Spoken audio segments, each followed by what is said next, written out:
Hello students, की to success में आपका बहुत बहुत स्वागत है।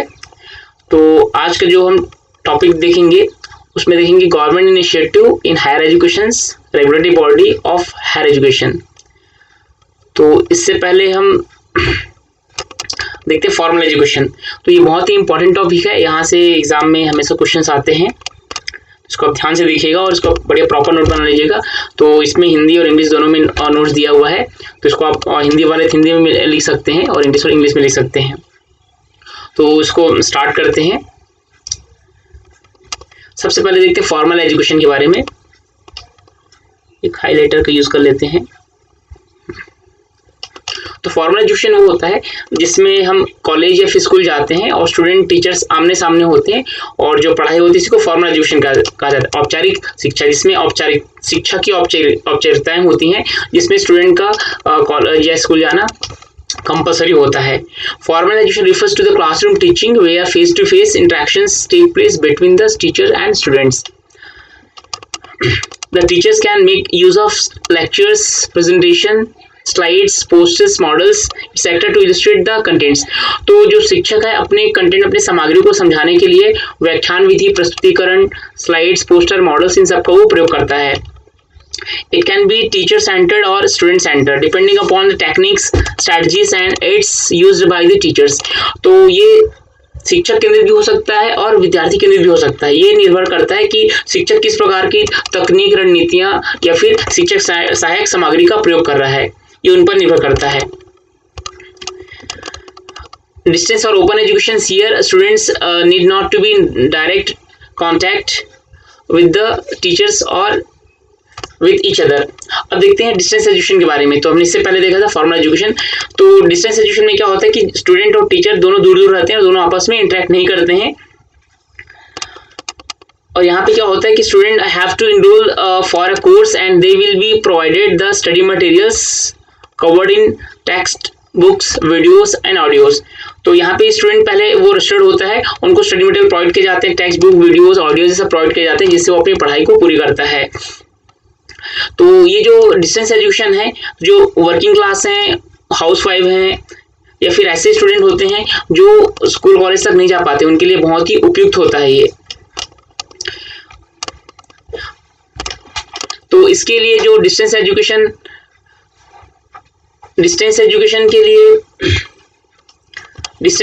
के लिए आजकल जो मॉक का यूज किया जाता है, MOOCs इसको बोलते हैं मेसी ओपन ऑनलाइन कोर्सेज। तो ये जो ऑनलाइन प्रोवाइड किए जाते हैं इसको MOOCs कहते हैं। Offering large scale interactive participation and open access through the world wide web और अदर नेटवर्क। तो यहाँ पे जो वर्ल्ड वाइड वेब है, इंटरनेट है, नेटवर्क्स हैं, इनके माध्यम से डिस्टेंस एजुकेशन प्रोवाइड किए जाते हैं। तो आजकल बहुत ही फेमस है ये। नंबर ऑफ अदर टर्म्स, तो इसके लिए अलग अलग टर्म्स भी हैं डिस्टेंस एजुकेशन के लिए। E learning, m learning, online learning, virtual classroom, तो ये सभी डिस्टेंस एजुकेशन के ही सिनोनिम्स हैं। There are online initiative where massive open online courses is. तो यहाँ पे जो मेसी ओपन ऑनलाइन कोर्सेज हैं, तो यहाँ पे EDX हैं, UDCT हैं, कोर्सेरा हैं। तो इन सभी जो अलग अलग कोर्सेज हैं, तो जैसे EDX हैं, तो जो हार्वर्ड बिजनेस स्कूल है, वैसे इस जैसे रेपुटेड जो इंस्टीट्यूट है वहाँ से आप कोर्सेज कर सकते हैं EDX से। वैसे UDCT है, यहाँ बहुत रिनाउंड जो इंस्टीट्यूट होते हैं उनके द्वारा आप ऑनलाइन कोर्सेज कर सकते हैं। तो ये सब माध्यम है जिसमें आप ऑनलाइन कोर्सेज आप ग्रहण कर सकते हैं, जहाँ पे आप वहाँ पे जाकर एडमिशन ले सकते हैं।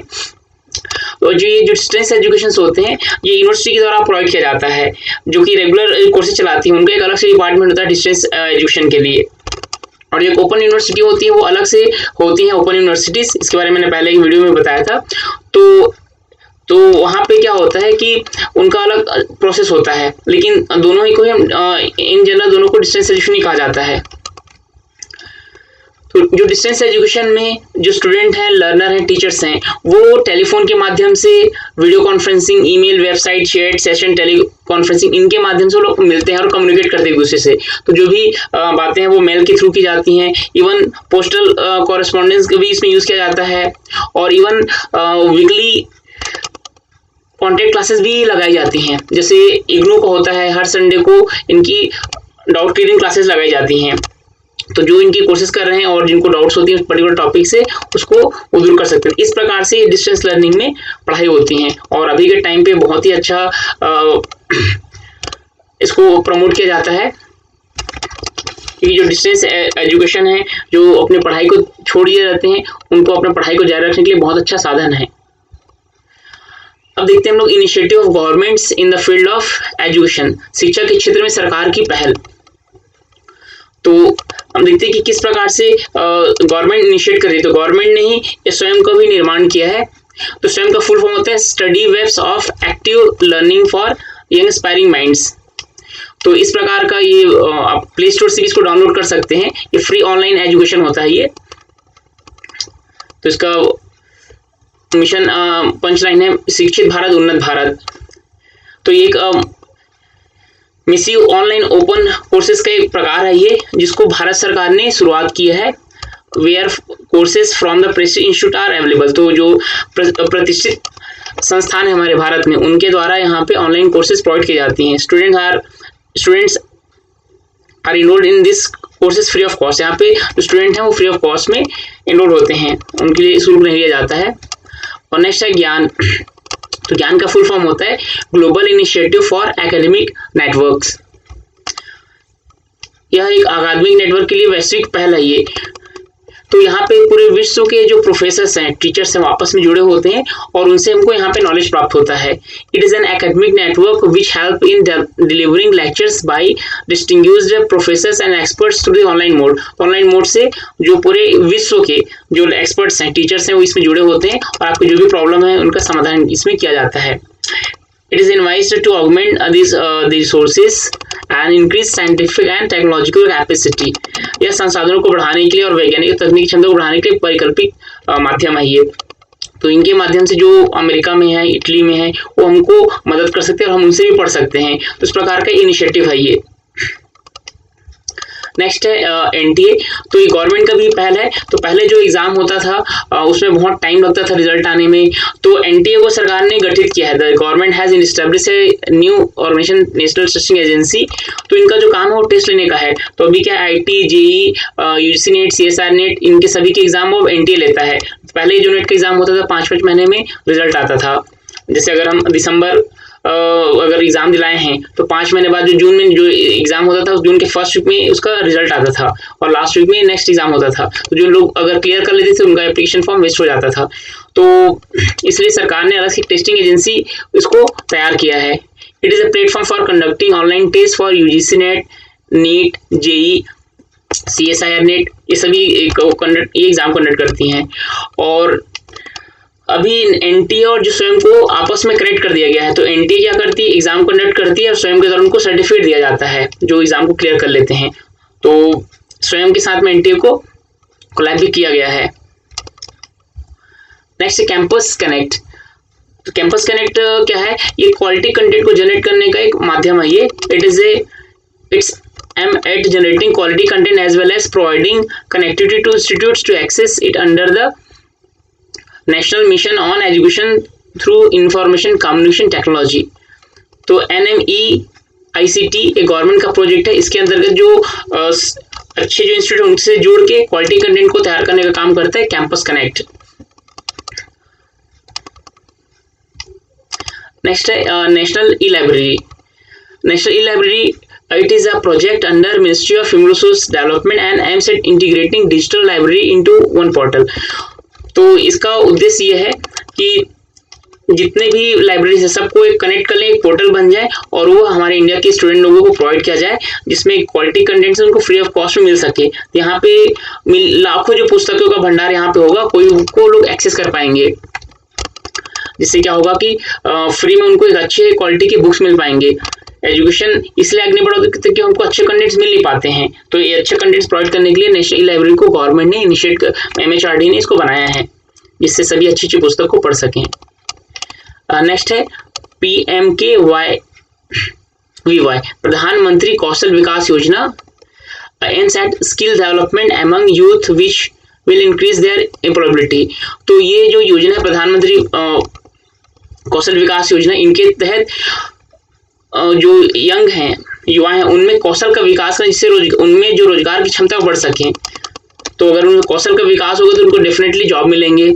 Student can start some business of their own after attending such courses. तो इस कोर्सेज को अटेंड करने के बाद वो खुद से अपना बिजनेस को स्टार्ट कर सकते हैं। तो इसमें बहुत सारे वैरायटी ऑफ बिजनेसेस शामिल हैं, कॉस्मेटोलॉजी, टेलरिंग, बेकिंग, यहाँ पे बेसिक कंप्यूटर, जीएसटी, ये सब सारे कोर्स में प्रोवाइड किए जाते हैं, जिससे वो खुद का बिजनेस स्टार्ट कर सकते हैं। तो ये प्रधानमंत्री का योजना है, तो इनको स्कूल्स में भी चालू किया गया है। और इस कोर्स को रन करने के लिए कुछ जो स्टूडेंट को स्कॉलरशिप भी मिलता है ताकि वो अट्रैक्ट हो सकें इसके लिए। नेक्स्ट है उन्नत भारत अभियान। ये बहुत अच्छा योजना है भारत सरकार का। Under this mission institute such as IITs, IISERs, NITs will adopt bridges for developing rural technology. तो इसके अंतर्गत जो प्रतिष्ठित संस्थान हैं वो गाँव को गोद में लेते हैं और उनको शिक्षा में उसको जोड़ते हैं। It will connect the local community with the advance technology. यह स्थानीय समुदाय को उन्नत तकनीकी से जोड़ता है। तो ये उनमें शिक्षा का प्रसार करेंगे और जो साइंस या फिर टेक्नोलॉजी का जो यूज है उन गांव में अप्लाई करेंगे। तो इससे क्या होगा, हमारा जो गांव का जो भविष्य वो उज्जवल होगा। नेक्स्ट है साक्षर भारत। इसको 2009 में इम्प्रूव किया गया था।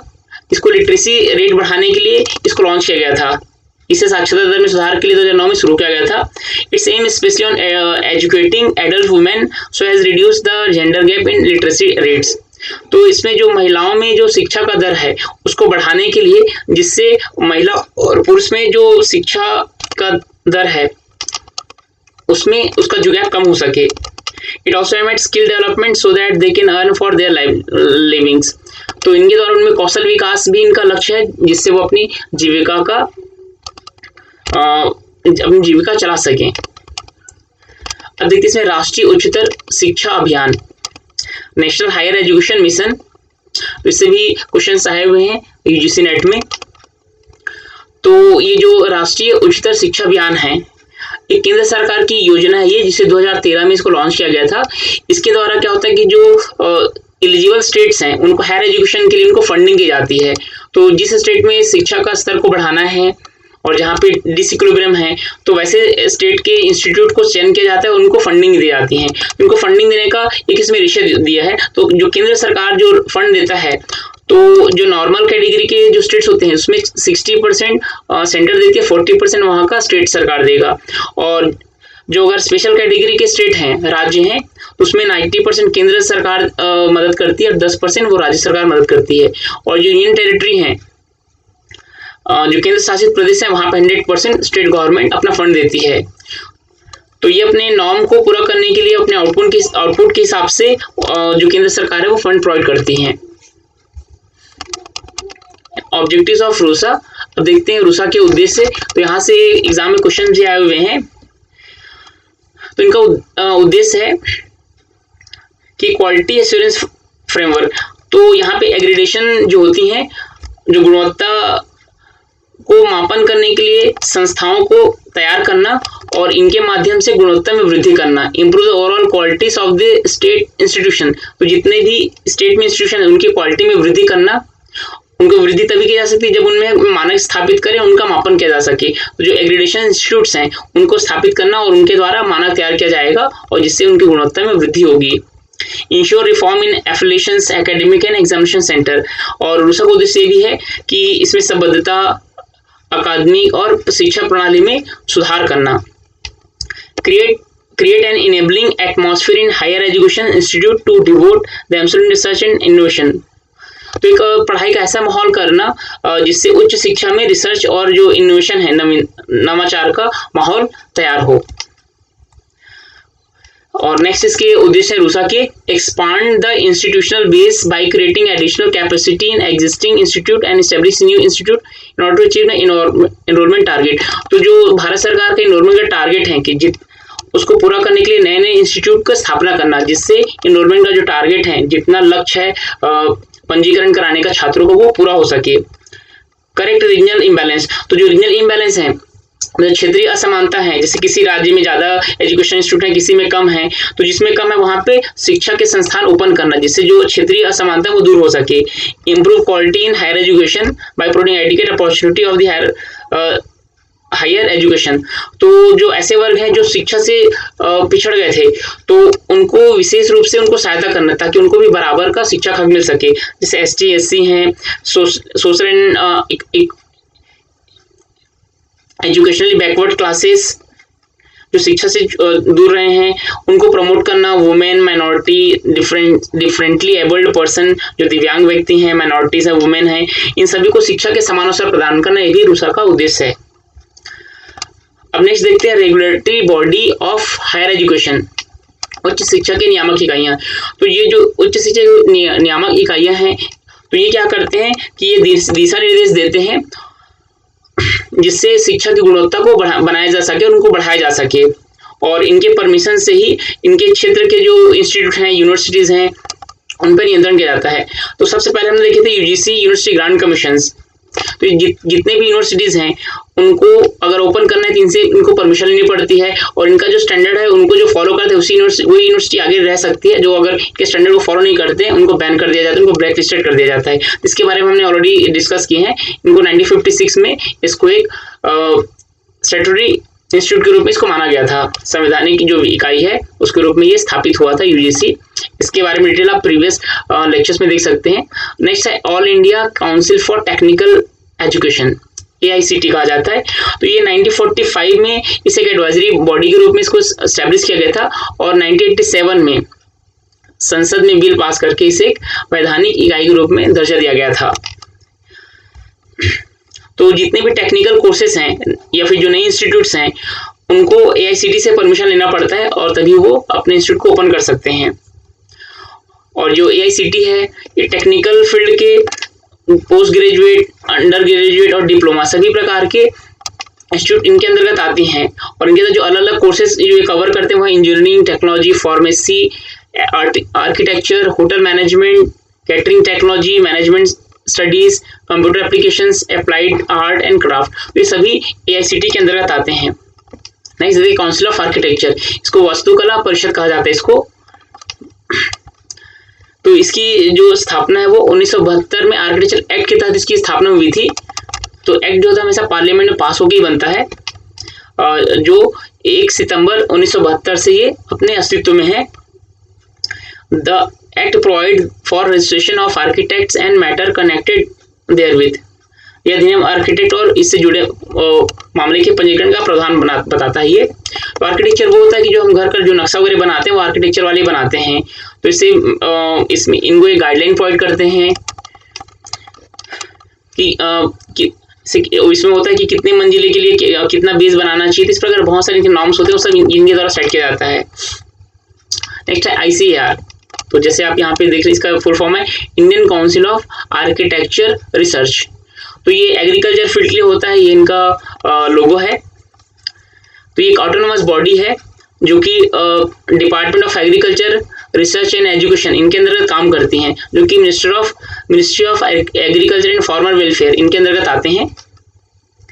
It is function as the regulatory of the agriculture education and research in the India. तो भारत में कृषि, शिक्षा और अनुसंधान के नियामक के रूप में कार्य करते हैं। इसके अध्यक्ष केंद्रीय कृषि मंत्री होते हैं। इनके जो प्रेसिडेंट होते हैं वो यूनियन मिनिस्टर ऑफ एग्रीकल्चर होते हैं। नेक्स्ट ICMR, इसका full form Indian council of medical research.